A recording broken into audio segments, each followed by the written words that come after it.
নবী জুতা মোবারকের ঢালাই শরীফের এই নকশাটা এখানে আমরা কাজটা কিভাবে করব তিনি বলছেন যে এখান থেকে তাওয়াসসুল অর্থাৎ ওসিলা যাওয়ার মাধ্যমটা কি পদ্ধতিটা কি পদ্ধতি হচ্ছে আপনি শেষ সাথে উঠবেন উঠে ওযু করবেন ওযু করার পর 11 বার দুরূদ শরীফ করবেন আর 11 বার কালেমা তাইয়্যিবা করবেন 11 বার ইস্তেগফার করবেন সুবহানাল্লাহ 11 বার নিজ নবদের তো 11 বার বরফির আব্দুল কাদের জিলানী আমার গোসল পাকের নিসবত 11 বার নিসবত আমার গোসল পাকের নিসবত গোসল পাকের নিসবত 11 বার দুরূদ শরীফ 11 বার কালেমা শরীফ 11 বার ইস্তেগফার করা এটা কি শুধু সুন্নিরা দেয় এটা কি শুধু সুন্নিরা দেয় এটা কারণ দিয়েছেন এক সময় এখন আপনারা লুকায়ে ফেলছেন আমরা বলি এগুলো লুকায়ে না কারণ এদের লুকানো এটা মুসলমানের কাজ না ইহুদি ইয়ালে এদের লুকায়ে রাখা এটা কোনো মুসলমানের কাজ না এটা ইহুদিদের কাজ ছিল আল্লাহ রাব্বুল আলামিন এর বলে লাম তো তিনি বলছেন তাহাজ্জুদের সময় উঠবেন যতটুকু সম্ভব তাহাজ্জুদ করবেন 11 বার দুরূদ শরীফ 11 বার কালেমা তাইয়্যিবা 11 বার ইস্তেগফার করবেন ইস্তেগফার করার পর ওই নাল শরীফ অর্থাৎ ওই নাল শরীফের নকশা এটা মাথার উপরে রাখবেন এটা মাথার উপরে রাখবেন রাখার পর বিনম্রভাবে একেবারে আজিজি ইন্তিসারের সাথে অন্তরের মধ্যে মহব্বত নিয়ে আল্লাহ রাব্বুল আলামিনের দরবারে দোয়া করবেন কি করবেন বলবেন হে আমার মাবুদ আমি সেই পবিত্র নবী সাল্লাল্লাহু আলাইহি সাল্লামের পবিত্র নাল শরীফের নকশাটা মাথার মধ্যে ধারণ করেছি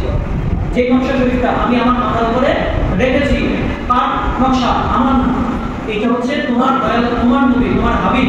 ওই হাবিবের সবচেয়ে পবিত্র জুতা মোবারক যে জুতার উপরে আমার নবী সর্বক্ষণ দাঁড়াইছে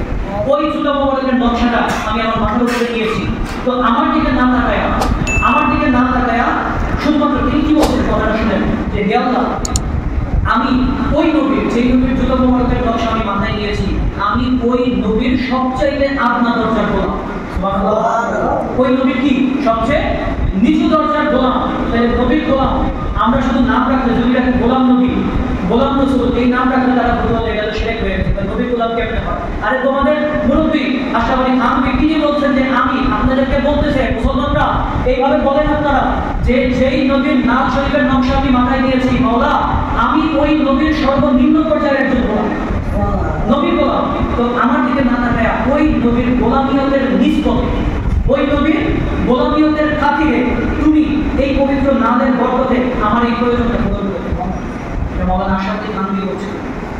তবে শরীয়তের বিরুদ্ধে কোনো কিছু চাওয়া যাবে না শরীয়ত বিরোধী হয় এরকম কিছু চাওয়া যাবে না এটার পর তিনি বলছেন এরপর এই নকশাটা মাথা থেকে নামা এটার করে লাগাবেন লাগায় মহব্বত সহকারে চুমা দিবেন সুবহানাল্লাহ মহব্বত সহকারে কি করবেন এটা চুমা দিবেন ঠোঁটে লাগাবেন এরপরে আমার নবীর মহব্বত বৃদ্ধি করার উদ্দেশ্যে আমার নবীর কিছু ওয়াসিলা জানা ছিল কথা বুঝতে পেরেছেন এই নাম শরীফটা মাথায় নেবেন তাহাজ্জুদের সময় 11 বার কি করবেন দুরূদ শরীফ পড়বেন 11 বার কালেমা তাইয়্যিবা পড়বেন 11 বার ইস্তেগফার করবেন করার পর এই নাম শরীফটা মাথার উপরে নিয়ে এইভাবে আল্লাহ রাব্বুল আলামিনের কাছে দোয়া করবেন ইনশাআল্লাহ আল্লাহ রাব্বুল আলামিন আপনার হাজত পূরণ করবেন এটা মাওলানা আশরাফ আলী খান বলছেন এবার শুনেন এই নাম শরীফের কি ফজিলত মর্তবা আমরা শরীফের কিছু খুশুসিয়ত বৈশিষ্ট্য এবং আসর প্রভাব এটা করলে কি হয় ফজিলত কি এটার উপরে তিনি বলতেছেন যে আল্লামা মুহাদ্দিস হাফেজ তিরমিজি রাহমাতুল্লাহি আলাইহি তার কিতাব ফাতহুল মুতাআল ফি মাদহিন নিয়াম এই কিতাবে লেখা হচ্ছে আমি যে 14টা কিতাবের কথা আমি বলবো যে আমার গবেষণার মধ্যে এসেছে নাম শরীফের এর মধ্যে সবচেয়ে বৃহদাকার যে কিতাবটা এটা হচ্ছে আল্লামা হাফেজ তিরমিজি রাহমাতুল্লাহি আলাইহি লেখা এই কিতাবটা ফাতহুল মুতাআল ফি মাদহিন নিয়াম এই কিতাবের মধ্যে তিনি লিখেছেন যে এই পবিত্র নাম শরীফের ফায়দা এতটাই স্পষ্ট যে এটা বলার কথা রাখে না কিন্তু আপনাদেরকে একটা ঘটনা শোনাই তিনি বলছেন যে হযরত আবু জাফর রাহমাতুল্লাহি আলাইহি বলেন একজন বড় জবরদস্ত আলেম ছিলেন হযরত আবু জাফর তিনি বলছেন আমার এক ছাত্র তালিকা তিনি আসলেন এসে আমাকে বললেন যে হুজুর আপনি তো এই নকশা শরীফটা জানেন কিভাবে আমরা তো ছবির মাধ্যমে মোবাইল ইন্টারনেটের মাধ্যমে এখন অনেক অ্যাভেলেবল হয়ে গেছে কিন্তু ওই সময় তো অ্যাভেলেবল ছিল না এটা জানা তো যে জানতো তাকে বলতে যে হুজুর আপনি তো এই নকশাটা জানেন তো আপনি আমার জন্য একটু এই নকশাটা বানায় দেন তো তিনি এই নকশাটা বানায় দিলেন তো এই আবু জাফর বলতেছেন এই কিছুদিন পর আমার এই শিক্ষার্থী ফেরত আসলো এসে বলতো যে হুজুর গত রাত্রে আমি এই নাচ শরীফের একটা আশ্চর্য ঘটনা দেখেছি বা কি ঘটনা আমার স্ত্রী তার এমন এক কঠিন ব্যথা শুরু হইলো যে আমার মনে হচ্ছে তার মৃত্যু আসন্ন সে মারা যাবে এমন একটা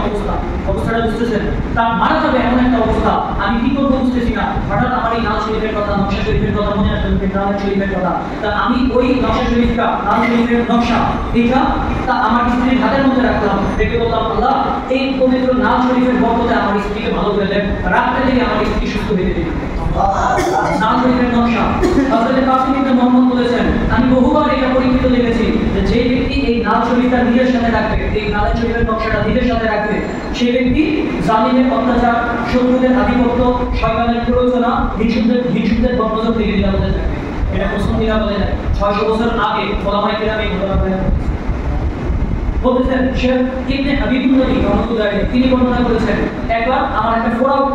তো ফোড়াটা এত বেশি যে এটা কোনো ডাক্তার এটা সমাধান করতে পারতেছে না, দিন দিন বাড়তেছে এবং প্রচন্ড ব্যথা, অনেক ডাক্তার দেখালাম কেউ কোনো সমাধান দিতে পারলো না। তো হঠাৎ আমার জেহেনের মধ্যে আসলো নাল শরীফের কথা, ওই নাল শরীফের নকশা আমার ব্যথার স্থানের মধ্যে রাখতে দেখি এমন ভাবে ব্যথা উপশম হয়ে গেল যেন কোনোদিন ওই জায়গায় ব্যথা ছিলই না। আমার নাল নবীর নাল শরীফের নকশা এত বড় কথা, এত ফজিলত। তিনি বলছেন ফাতুল মুনাল কিতাবের মধ্যে আরেকটা ঘটনা আছে। তিনি বলছেন যে আমি একটা সমুদ্র পথে ভ্রমণ করছিলাম,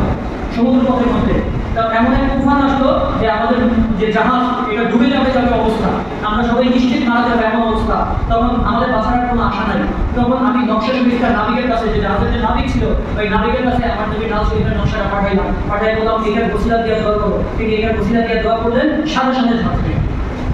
সাথে সাথে শর্ট হয়ে গেল। হযরত আল্লামা মুহাম্মদ ইবনে চৌধুরী রাহমাতুল্লাহ আলাইহি তিনি বর্ণনা করছেন, এই পবিত্র নাল শরীফের নকশা যে ব্যক্তি নিজের কাছে রাখবে তাকে আল্লাহ রাব্বুল আলামিন মানুষের কাছে প্রিয় বানায় দিবেন। সুবহানাল্লাহ। এবং তিনি হুজুর করিম সাল্লাল্লাহু আলাইহি ওয়াসাল্লামের সবচেয়ে প্রিয় লাভ করবে। যে ব্যক্তি এই নকশাটা রাখবে, যে সেনাবাহিনীর সাথে এই নকশা রাখবে সে কোনোদিন পরাজিত হবে